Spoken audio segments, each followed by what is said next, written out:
Il est 22h30 quand ces 4 jeunes tennismen arrivent sous les applaudissements des rares occupants de l'aréna du stade Pierre-Mauroy. C'est le début d'une longue nuit durant laquelle les joueurs vont se succéder pour former le court en terre battue, terminé le matin même après 82 heures d'installation. Tous les experts de la terre battue le disent, plus une terre battue est jouée, meilleure la surface devient. Donc notre objectif en tant qu'organisateur, c'est de livrer le meilleur court possible vendredi pour le début de la rencontre. Et voilà, le fait de faire jouer des joueurs confirmés de la Ligue des Hauts-de-France, ça contribue à améliorer l'état de la surface. Dès que vous rejouez plus haut, essayez de recoller votre ligne. Durant 1h30, Ambre, Enza, Louis et Axel vont échanger des balles sous la direction de leur entraîneur. Une expérience unique pour ces espoirs du Club de l'Homme, tous classés en 2e série.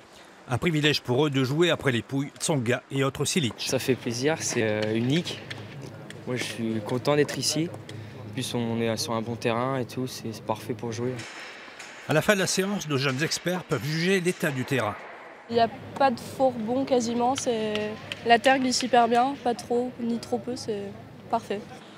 30 joueurs, jeunes ou plus expérimentés, ont ainsi été sélectionnés par la Ligue régionale de tennis pour cette mission inédite.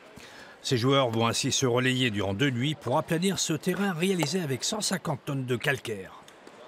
Entre minuit et 4 heures du matin, c'est compliqué de mettre des gens sur un court. Donc en fait, c'est mettre des gens, des adultes, des gens qui savent bien jouer.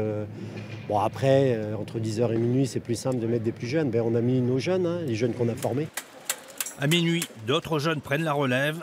Des adultes leur succéderont à 2h du matin. Une nouvelle séance d'entraînement au clair de lune aura lieu cette nuit, avant le début de la finale vendredi.